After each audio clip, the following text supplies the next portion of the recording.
Bom dia, meus irmãos. Pastor Paulo Maurício, aqui, Segunda Igreja Batista de Alcântara. Para nós é um prazer estarmos juntos mais uma vez. Mais um domingo chegando, mais um domingo chegou. E agradecemos a Deus por ele, pela boa semana que ele nos concedeu, pela grata oportunidade de estarmos novamente reunidos através desta ferramenta que neste tempo de isolamento social o Senhor tem nos permitido utilizar para realizarmos o nosso culto e chegarmos ao lar dos nossos amados irmãos. O desejo do nosso coração nesta manhã é que o Senhor, uma vez mais, continue abençoando a sua vida. Estava pensando e refletindo, meus irmãos, da Segunda Igreja Batista de Alcântara. Dia 15 de março foi o último dia, o último domingo em que estivemos reunidos em nosso templo, realizando o nosso culto.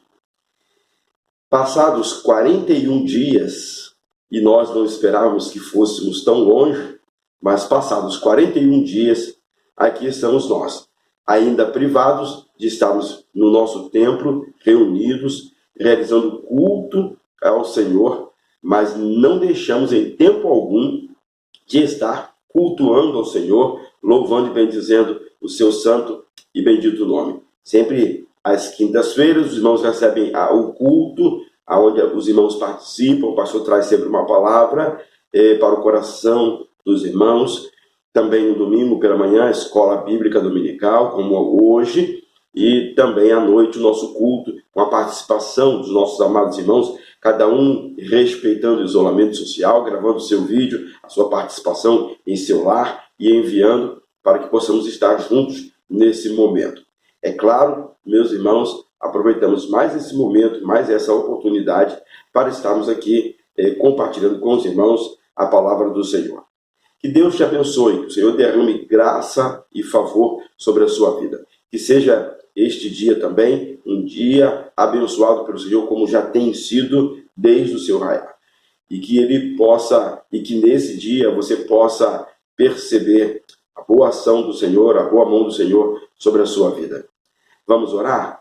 Feche os seus olhos nesse momento, vamos falar com Deus, agradecendo ao Senhor em oração. Santo Deus, te agradecemos por esta semana que se inicia, pedindo-te, ó Deus, que ela seja uma semana de bênçãos, de alegrias, de vitórias e conquistas. Te agradecemos, ó Deus, pelas muitas pessoas que já foram curadas, restauradas do coronavírus. Te agradecemos, ó Deus, pela vida de muitos irmãos nossos que temos tomado conhecimento e também tiveram sua saúde restaurada. Continua conosco, nos ajudando, nos abençoando. Abençoa o nosso governo, abençoa, Deus bendito, as nossas políticas, abençoa o nosso país, o nosso município, o nosso estado. Cuida de cada um de nós. É o que te pedimos e agradecemos no precioso e doce nome de Cristo Jesus, nosso Salvador. Amém. Vamos juntos cantar, louvar e adorar ao Senhor. Pegue o seu cantor cristão, esteja com ele aí pertinho de você. Pegue também a sua Bíblia Sagrada, não deixe de tê-la aí contigo pertinho. A lição que estaremos estudando neste domingo é a quarta lição da nossa revista Palavra e Vida. Pastor Isaltino Gomes Coelho Filho vai nos abençoar através desse tema, o Cristo Cósmico. Que seja esta manhã uma manhã de estudo da Palavra do Senhor e que possamos aprender um pouco mais do Senhor. Ainda nesse mesmo sentimento, nesse mesmo intuito de adorarmos, cantarmos, louvarmos ao Senhor, quero convidá-lo nesse instante a abrir o seu cantor cristão e nós vamos cantar ao Senhor, adorar ao Senhor na beleza da sua santidade, com um hino que fala muito ao meu coração e creio no Senhor que há de abençoar também a sua vida. Hino de número 286 do nosso cantor cristão. Junto a ti, vamos cantar, louvar e adorar ao Senhor.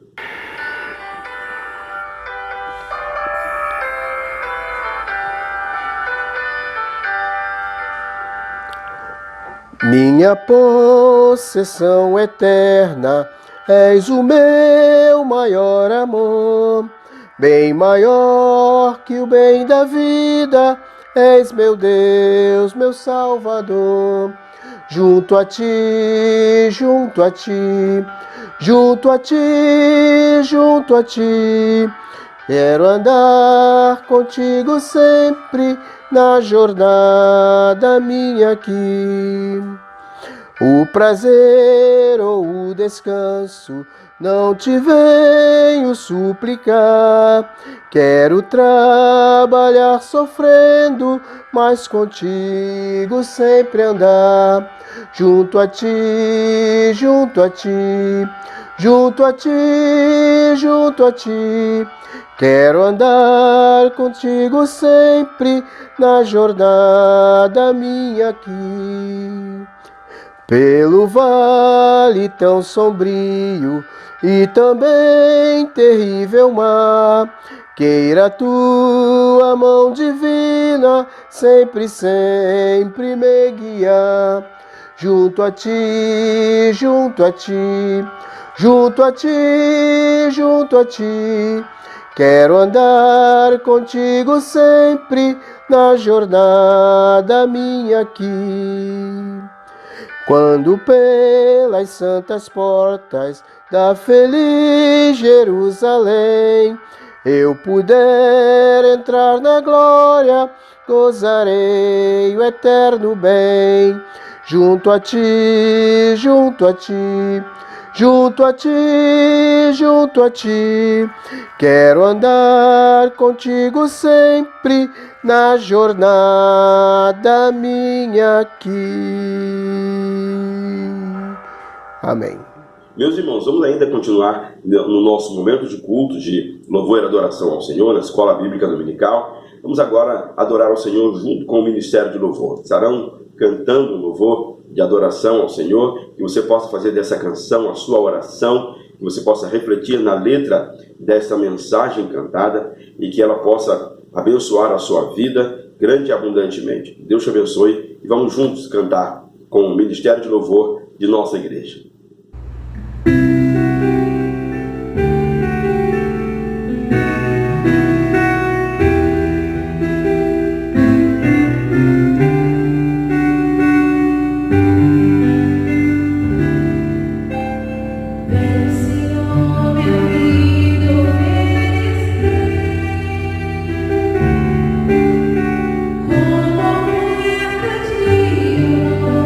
Israel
bom dia a todos.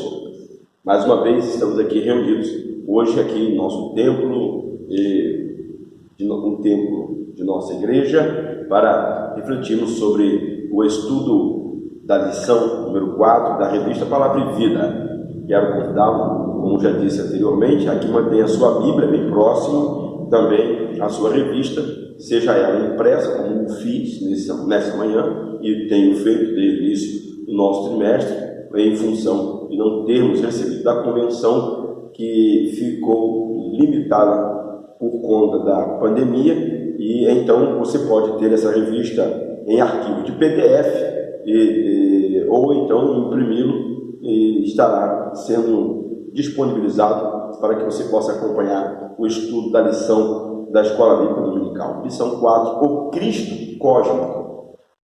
Talvez esse tema cause em você, como talvez em algumas outras pessoas, alguma inquietação em função do termo cósmico. Talvez para algumas pessoas esse seja um termo difícil, diferente, ou pouco usado no contexto do nosso dia a dia. É claro que, pensando sobre essa percepção, a gente só tem uma forma de poder realmente acompanhar o raciocínio do pastor Exaltino, alguém que sempre desenvolveu estudos bíblicos muito profundos, um grande conhecedor do assunto, e para acompanhar assim, o seu raciocínio, a sua linha de raciocínio, é claro, precisamos ter também um dicionário por perto, para que a gente possa extrair o melhor do que foi escrito, do que nos foi passado.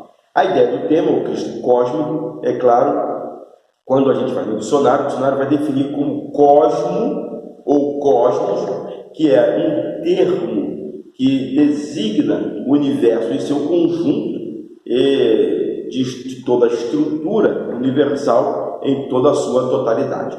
Então, a ideia de cosmo ou de cosmos, como alguns preferem citar, essa ideia de algo universal, ou seja, na sua totalidade, o globo terrestre, o mundo, num aspecto total. Então é nesse sentido que nós vamos compreender a lição que o pastor Exaltino nos sugere nesta manhã.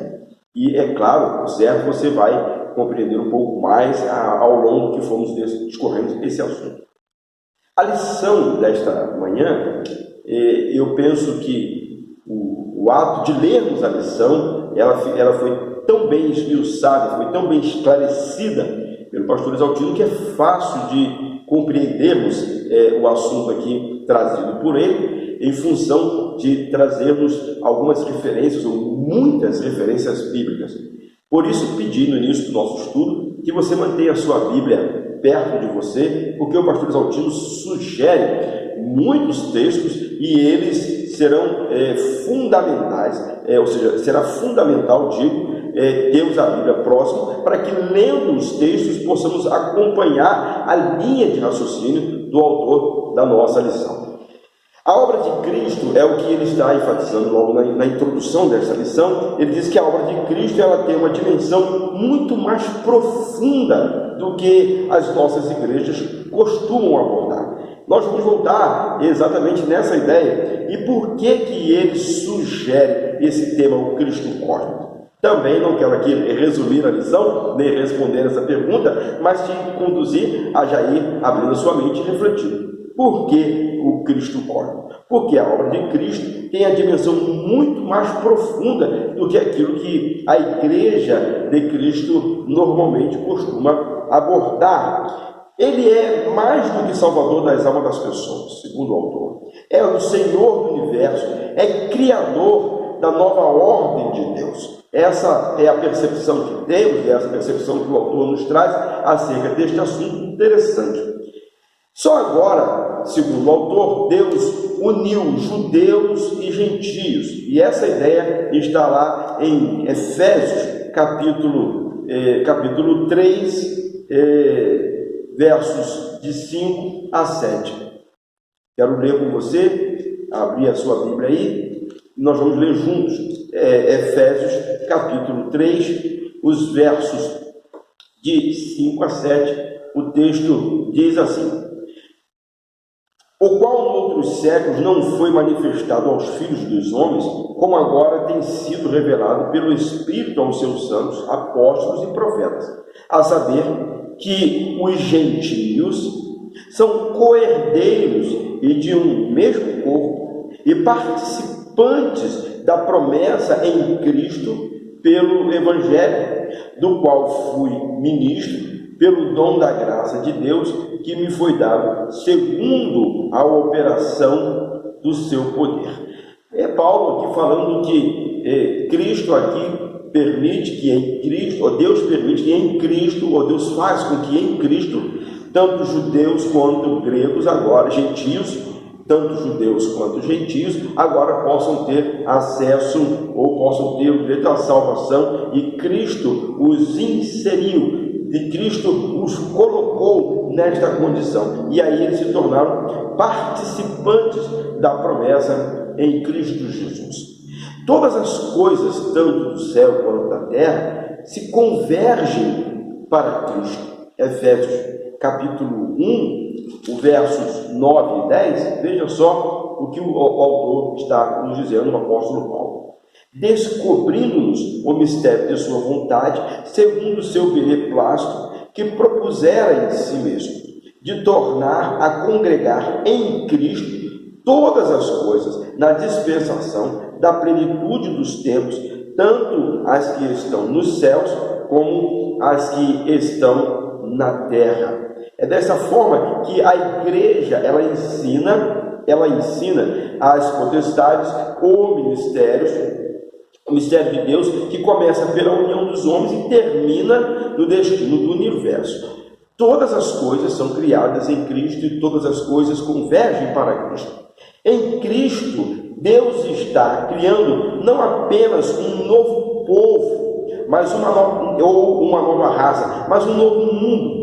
Pelo que, se alguém está em Cristo, agora, nova criatura é, as coisas velhas passaram, e eis que tudo se fez novo. E é interessante, porque o autor nos leva a pensar, seu sentido em 2 Coríntios 7 é mais do que moral, ou seja, não é se alguém está em Cristo, não bebe, não fuma ou não adultera, ela é uma nova criatura.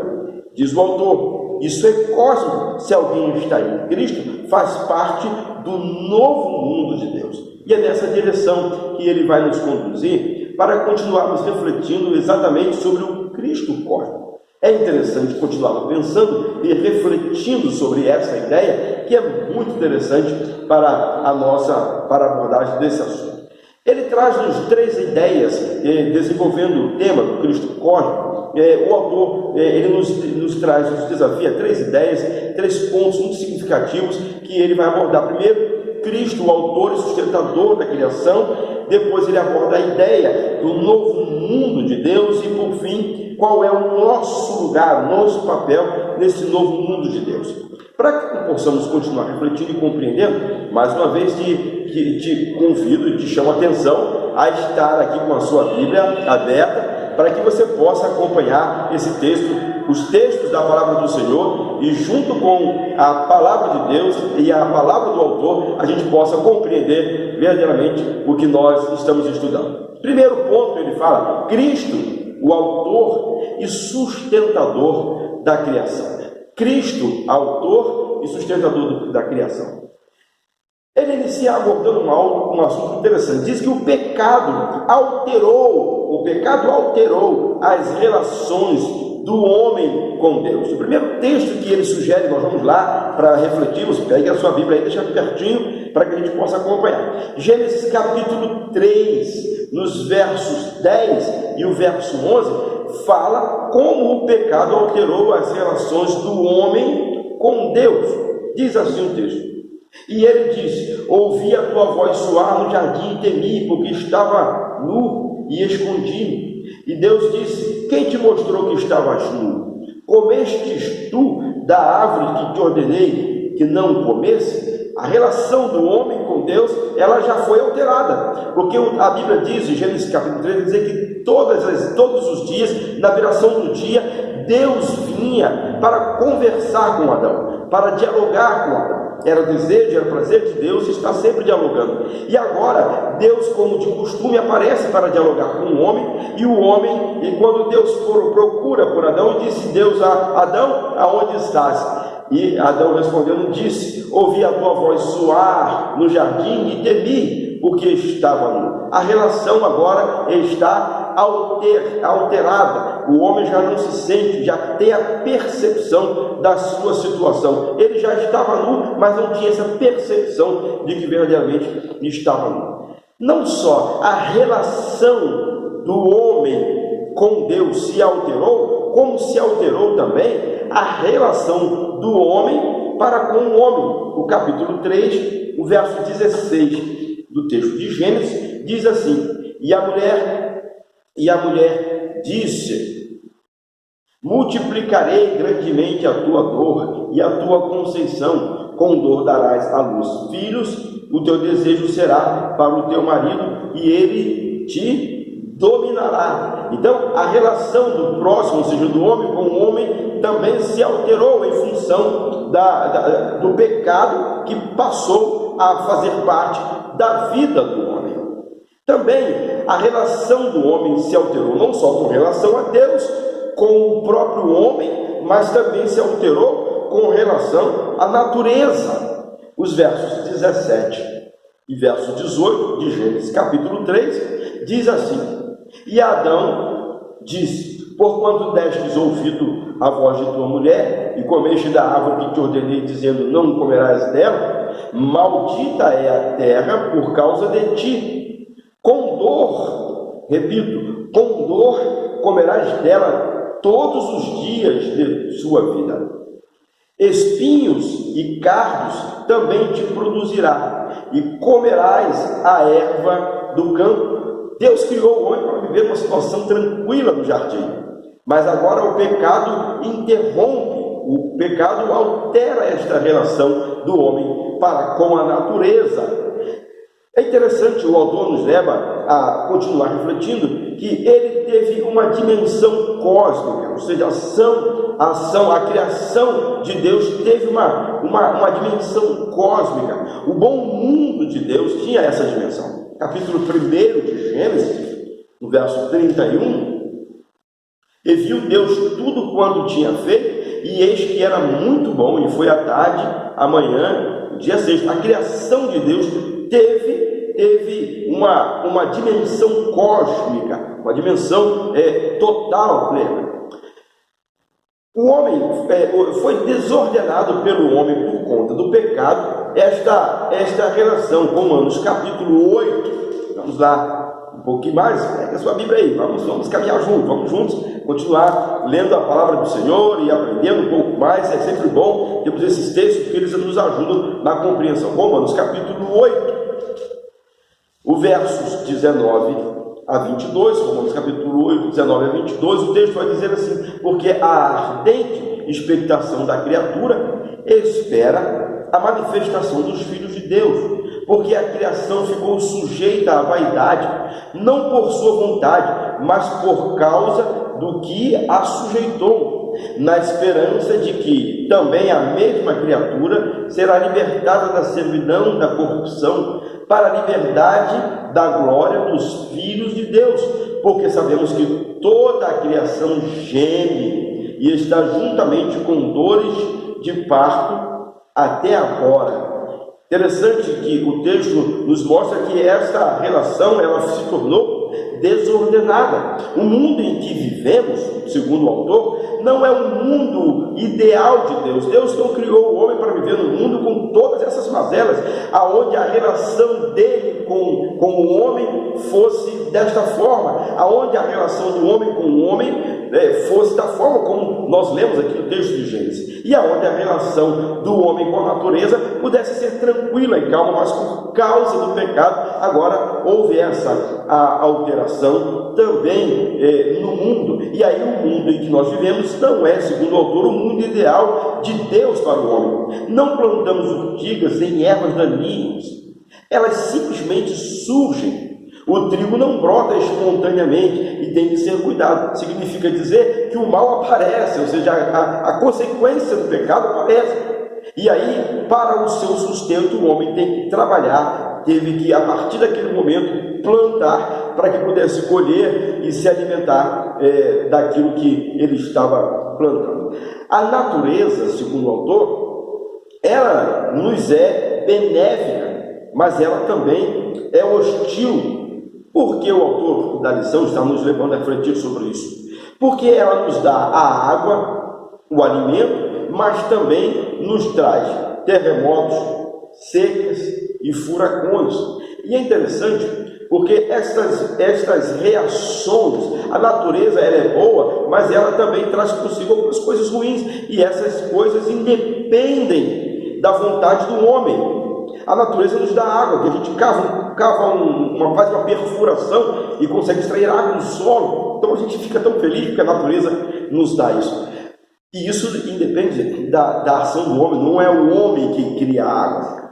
Mas também junto com isso vem as consequências, secas, furacões, e aí o furacão depende da interferência humana.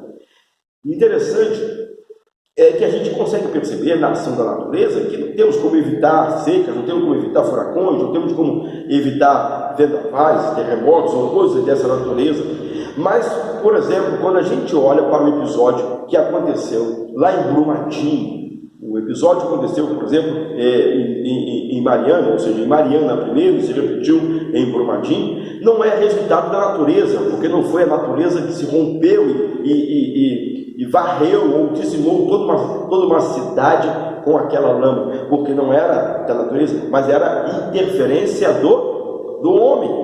E é interessante porque o homem poderia ter evitado que essas consequências viessem sobre ele.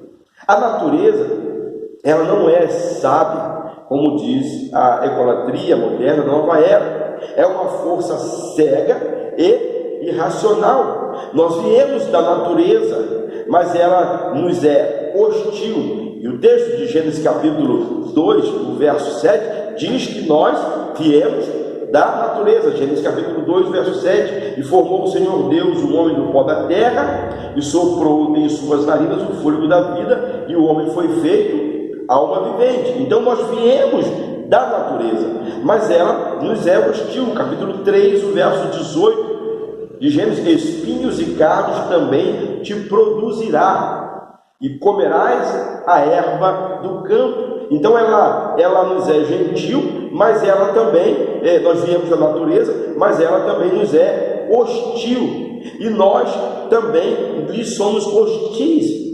A ideia que o autor agora vai nos remeter para pensarmos é que em Efésios e Colossenses é que Deus está refazendo o mundo, incluindo aí a nossa relação uns com os outros e com a natureza.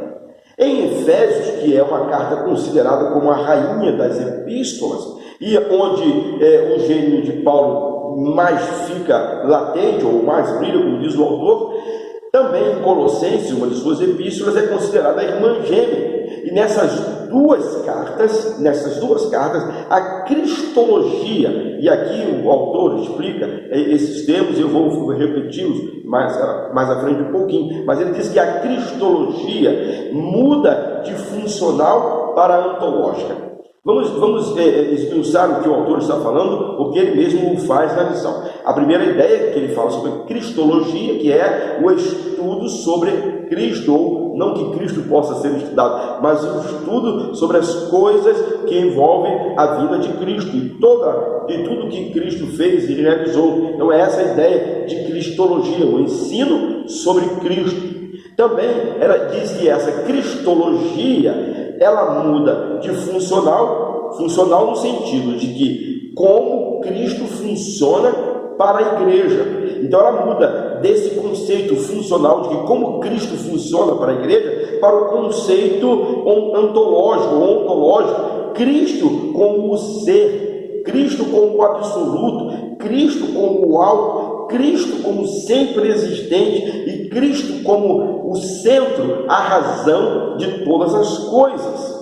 O Cristo de Efésios está assentado nas regiões celestes. Efésios capítulo 1, e eu quero te convidar aí mais à frente também, ver lá Efésios capítulo 1, Efésios capítulo 1, o verso 3, vai dizer assim: bendito Deus e Pai de nosso Senhor Jesus Cristo, o qual nos abençoou com todas as bênçãos espirituais nos lugares celestiais em Cristo. Cristo, ele é Senhor deste século e do século que há de vir. O autor, de forma muito brilhante, aborda isso. Está lá em Efésios capítulo 1, capítulo 1, o verso 21, que diz assim: acima de todo o principado e poder e potestade e domínio de todo nome que se nomeia, não só neste século, mas também no século vindouro. Chama-nos a atenção, porque a ideia de século vindouro significa uma ordem, um tempo, uma idade, uma era. Cristo é Senhor deste tempo, desta era e da era que há por vir. Tudo foi feito por Ele e tudo feito para Ele. Colossenses, capítulo 1, Colossenses capítulo 1, virei a sua Bíblia, versos 16 e verso 17, diz assim: porque nele foram criadas todas as coisas que há nos céus e na terra, visíveis e invisíveis, sejam tronos, sejam dominações, sejam principados, sejam potestades, tudo foi criado por Ele e para Ele. Então, tudo foi criado por Ele e para Ele. E Ele é antes de todas as coisas, e todas as coisas subsistem por Ele. Então, Cristo, Ele é Senhor de todas as coisas. Cristo é o Senhor desta era e da era por vir. Tudo foi feito por Ele e para Ele. Todas as coisas hão de convergir para Cristo. Todas as coisas hão de convergir para Cristo. Efésios, capítulo 1, o verso 10, diz assim: de tornar a congregar em Cristo todas as coisas na dispensação da plenitude dos tempos, tanto as coisas que estão nos céus, como as coisas que estão na terra. O autor nos chama a atenção aqui, nos leva a refletir sobre algo interessante. Ele diz que a expressão todas as coisas merece uma atenção especial.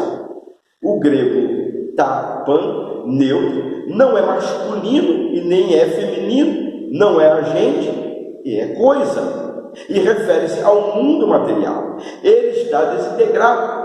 A queda afetou. Jesus veio para reordená-lo. Sua obra inclui não só a salvação do homem, mas inclui recolocar o mundo material em ordem. Cristo está assentado nas regiões celestes e para Ele tudo converge e nele tudo termina. Ele é o autor, Ele é o sustentador da criação, mas é também o seu propósito. A criação foi feita por Ele e para Ele e voltará para Ele, e a sua obra inclui a reconciliação de todas as coisas na terra, no céu. Ele não é apenas, Cristo aqui não é apenas o Salvador pessoal de indivíduos, mas Ele é Senhor cósmico de todas as coisas. Podemos então confiar num Salvador que tem o poder sobre o tempo, que tem o poder sobre as pessoas, que tem o poder sobre todo o universo. Quão formoso és, Senhor, Rei do universo, diz-nos um cântico que costumamos entoar em nossas igrejas. Então entendemos e compreendemos que Cristo, o Cristo cósmico, Ele é o autor e sustentador da criação. Todas as coisas foram criadas por Ele e todas as coisas convergem para Ele. O autor também nos desafia nesse segundo ponto a pensarmos e refletirmos sobre o novo mundo de Deus.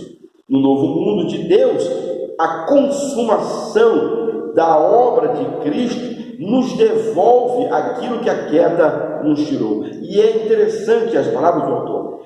Embora essa ideia, e o autor nos leva a pensarmos e refletirmos sobre isso, embora essa ideia do novo mundo de Deus ser uma ideia muito bem sustentada pelo apóstolo Paulo, essa ideia não foi criada ou inventada inventada pelo apóstolo Paulo. Não é estranha aos demais autores da Bíblia. Alguns outros textos nos levam a percebermos, a compreendermos isso. Apocalipse capítulo 21, no verso 5, lemos a visão que João teve, e nos diz o texto a seguinte palavra: e o que estava sentado sobre o trono diz: eis que faço novas todas as coisas.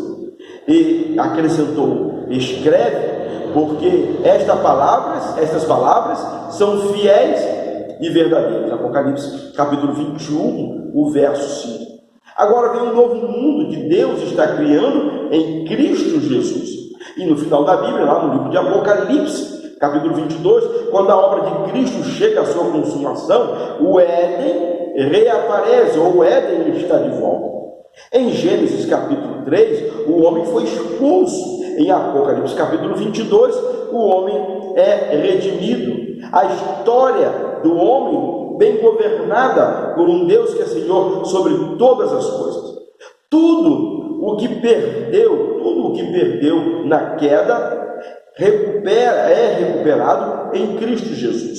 Reaparece então a ideia de árvore da vida. Apocalipse capítulo 22, abre a sua Bíblia lá, capítulo 22, o verso 12 diz: no meio da sua praça e de um outro lado do rio estava a árvore da vida, que produz 12 frutos, dando seu fruto de mês em mês, e as folhas da árvore são para saúde das nações. Tudo que havia sido perdido na queda, no pecado, é restaurado, é recuperado em Cristo Jesus. A consumação da obra de Cristo nos devolve aquilo que a queda nos tirou. O autor nos faz algumas comparações, e aqui eu chamo a sua atenção para pensarmos, refletirmos. Pega a sua Bíblia aí, mantenha a sua Bíblia em dois textos lá, em Apocalipse e também em Gênesis. Pega a sua Bíblia, marca com o dedinho, aí vai ficar mais fácil, porque a gente vai ler aqui no começo e vai ler também lá no final. Então deixa o dedinho aqui, assim, para marcar, para que você possa acompanhar aqui as comparações que o autor está fazendo, que é algo muito interessante para a nossa reflexão. E ele deixa muito claro que a consumação da obra de Cristo nos devolve aquilo que a queda tinha nos tirado. Cristo restitui um novo mundo de Cristo, ou um novo mundo de Deus, em Cristo Jesus, nos restitui tudo aquilo que foi perdido. Em Gênesis capítulo 3, o verso 16, a mulher ela é amaldiçoada com dor, ou com a multiplicação, o aumento da dor da sua conceição, e isso encontra eco lá em Apocalipse. Primeiro vamos no texto, vamos comparar. Em Gênesis capítulo 3, no verso 16, diz assim: e a mulher disse: multiplicarei grandemente a tua dor e a tua conceição, com dor darás à luz filhos, e o teu desejo será para o teu marido, e ele te dominará. Aqui é a maldição, ou seja, que aconteceu sobre a vida da mulher. Mas essa maldição em Cristo Jesus, ela é quebrada. Gênesis capítulo 22, no verso 3 diz, e ali, Apocalipse 22, verso 3, acompanha aí, eu pedi para você marcar com o dedinho, mas segura lá, para que você possa facilitar, segura assim, que aí a gente vai de um lado para o outro. Gênesis capítulo 22, o verso 3, diz assim, e ali nunca mais haverá maldição contra alguém. Vou repetir, e ali nunca mais haverá maldição contra alguém, e nela estará o trono de Deus e do Cordeiro, e os seus servos o servirão. Em Gênesis capítulo 3, no verso 17, a terra ela é amaldiçoada, o homem também, por causa do pecado. Gênesis 3, 17 diz assim, e Adão disse, porquanto destes ouvido a voz de tua mulher, e comeste da árvore de que te ordenei, dizendo, não comerás dela, maldita é a terra, maldita, repito, é a terra por causa de ti. Com dor comerás dela todos os dias da sua vida. Essa é a consequência do pecado na vida do homem. Mas lá em Apocalipse capítulo 22, o verso 3, nós lemos, diz que ali nunca mais haverá maldição contra alguém. Nela estará o trono de Deus e do Cordeiro, os seus servos o servirão. Em Gênesis capítulo 3, verso 22, o pecado retira o homem do paraíso. Capítulo 3, versos de 22 a 24. Então disse o Senhor Deus: eis que o homem é como um de nós, sabendo o bem e o mal. Ora, para que não estenda a sua mão e tome também da árvore da vida e coma e viva eternamente, o Senhor Deus, pois, o lançou fora do jardim do Éden para lavrar a terra de que fora tomado. E havendo lançado fora o homem, pôs querubins ao oriente do jardim do Éden, e uma espada inflamada que andava ao redor para guardar o caminho da árvore da vida. O homem foi expulso do jardim do Éden. Mas em Apocalipse, capítulo 22, o verso 12, diz que novamente agora a árvore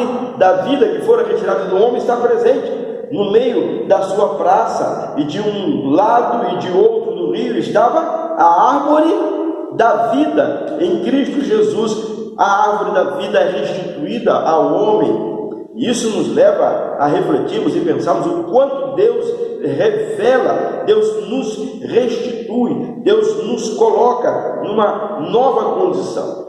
Interessante é que aquilo que nós perdemos com a queda, nos é devolvido em Cristo Jesus. O novo mundo traz uma natureza totalmente benéfica: água e alimento, saúde e as perfeitas provisões de Deus. A razão é porque agora as primeiras coisas são passadas, diz Apocalipse capítulo 21, verso 4. Em Cristo, Deus refez o novo mundo, e agora o homem pode ter a certeza da salvação e a certeza de que poderá estar na presença de Deus. O Cristo cósmico traz um novo mundo de Deus para que nós possamos estar desfrutando. O terceiro e último aspecto, o autor nos leva a refletirmos, a pensarmos acerca de qual é o nosso lugar neste novo mundo de Deus. Em Efésios capítulo 1, e aí eu quero te convidar mais uma vez a ir lá, Efésios capítulo 1, verso 22, lemos as seguintes expressões: e sujeitou todas as coisas a seus pés, e sobre todas as coisas o constituiu como cabeça da igreja. Então, em Efésios 1, 22, vemos que todas as coisas foram subjugadas a Cristo, inclusive as do mundo vindouro, que está lá em Efésios capítulo 1, verso 21, acima de todo principado e poder e potestade, domínio e de todo nome que se nomeia, não só neste século, mas também no século vindouro. Ele as deu à igreja, Cristo as deu à igreja, e isso é fantástico. Sabemos que nós agora iremos desfrutar daquilo que de melhor Deus tem para a nossa vida. Igreja não é, segundo o autor, lugar aonde nós vamos, não é uma instituição humana ou social. Ser igreja, segundo o autor, é mais do que entoar cântico e apresentar programas especiais. É fazer parte do novo mundo de Deus, sendo a ponta de lança, mas é também reinar com Cristo, reinar com Ele. No momento que nós vivemos, a igreja é a igreja militante. Um dia ela será a igreja triunfante. E me chama a atenção essas duas expressões, e o autor ele vai explicar de forma muito clara essas duas ideias. E quando a gente pensa em igreja triunfante, talvez muitas pessoas imaginem igreja triunfante como uma igreja em que não fica doente, uma igreja que prospera, uma igreja que a prosperidade está presente, e não é dessa forma que o autor está nos levando a compreendermos a ideia de igreja triunfante. Mas ele pergunta: igreja triunfante? Mas triunfante de quê? De problemas e de lutas humanas? Triunfante das contrariedades do mundo? O autor responde: não, a igreja será triunfante sobre o poder do mal e o caos do mundo. ela será triunfante sobre as coisas ruins. Ela será triunfante sobre o poder do mal e o caos do mundo por fim. Em Lucas capítulo 10, verso 19, diz que a igreja recebeu o poder para pisar escorpiões, e aqui escorpiões, símbolo do mal. A igreja será vencedora sobre todo o poder do maligno. E aí, quando falo de igreja triunfante, não está falando de igreja triunfante, uma igreja que vai ter riqueza, dinheiro, poder, mas uma igreja que vai triunfar sobre o poder das trevas. As portas do inferno não prevalecerão contra esta igreja triunfante. A igreja será vencedora sobre todo o poder do maligno. Sua vitória será global.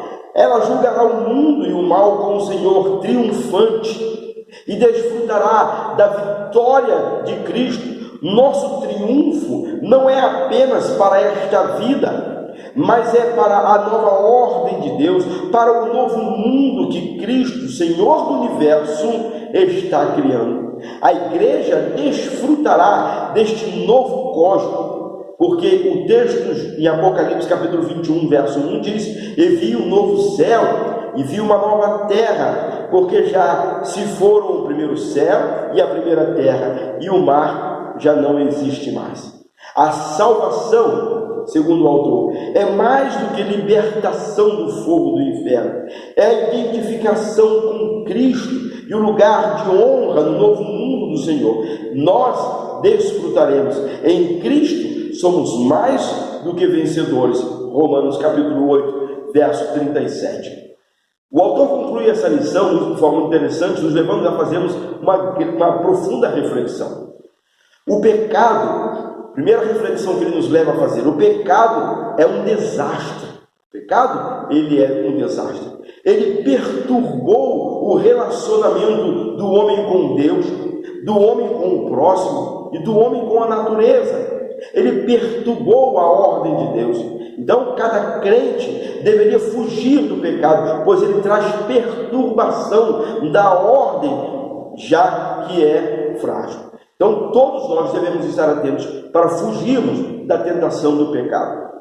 A segunda coisa que o autor, a segunda ideia que o autor nos leva à reflexão, é que a obra de Cristo é destruir o poder do pecado e de seu autor. 1 João, capítulo 3. Vamos ler 1 João, capítulo 3,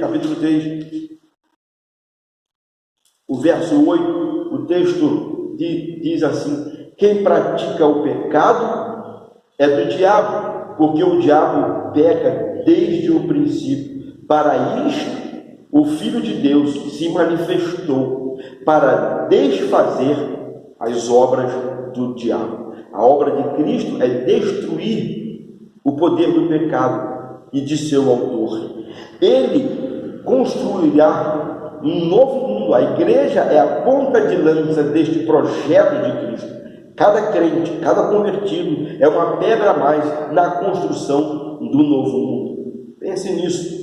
Terceira reflexão que o autor nos leva: esta nova ordem de Deus não é apenas moral, mas cósmica, com elementos de se desfazendo, um novo mundo chegando. Sim, nós esperamos não apenas um céu, mas um novo universo, um novo mundo em que a paz e a justiça reinarão, porque o pecado não mais existirá. Apocalipse capítulo 21, versos de 3 a 5, o autor nos leva a pensar: e ouvi uma grande voz do céu que dizia: eis aqui o tabernáculo de Deus, está com os homens, pois com eles habitará, e eles serão o seu povo, e o mesmo Deus estará com eles, e será o seu Deus.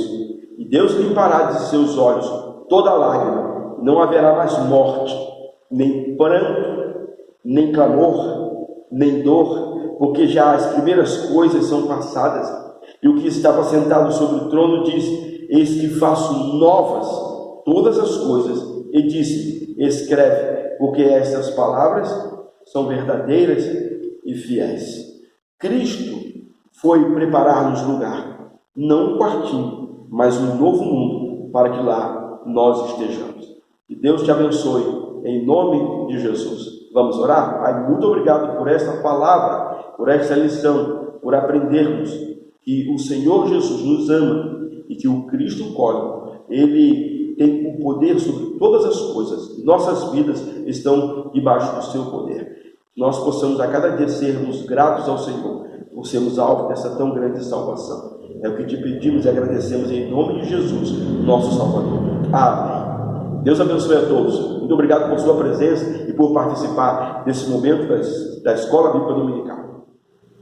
Meus irmãos, que bom termos passado esse tempo aqui juntos, estudando a palavra do Senhor. E o desejo do meu coração e minha oração é que essa boa palavra tenha abençoado a sua vida, que você possa aí em seu lar refletir sobre tudo que estudamos aqui nessa manhã, sobre tudo que aprendemos acerca de Jesus, do ministério de Jesus, da forma como Cristo nos salvou, nos resgatou, de que a sua salvação não apenas é para livrar o homem da condição do inferno, mas a sua salvação tem uma abrangência muito maior e de um alcance muito maior, e que nós possamos sempre ser gratos ao Senhor por essa tão grande salvação a qual nós fomos alcançados.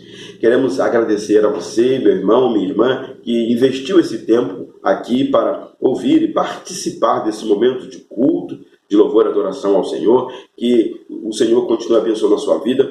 Logo mais estaremos enviando aos irmãos mais uma vez nosso culto com a participação de vários irmãos de nossa igreja. Tem sido assim nesse tempo de isolamento. Continue orando para que o Senhor nos livre desse tempo de isolamento e que em breve tempo possamos estar reunidos novamente na casa do Senhor para juntos adorarmos ao Senhor.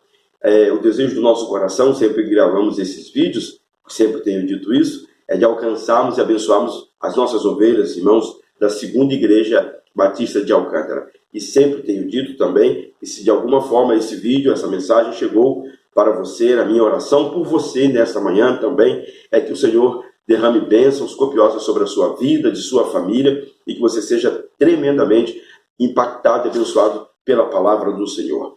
Receba sempre o nosso carinho, e sempre que for possível, quando for possível, faça-nos uma visita. Segunda Igreja Batista de Alcântara fica na Avenida Domício da Gama, número 560, entre as antigas ruas 7 e 8, ali no Jardim Catarina, com os nossos cultos às quintas-feiras, às 19h30, e no domingo pela manhã, às 8h30, Escola Bíblica Dominical, e à noite, às 18h30, nosso culto de louvor e adoração ao Senhor. Receba um abraço caloroso, fraterno e amigo da Segunda Igreja Batista de Alcântara, e que Deus te abençoe abundantemente.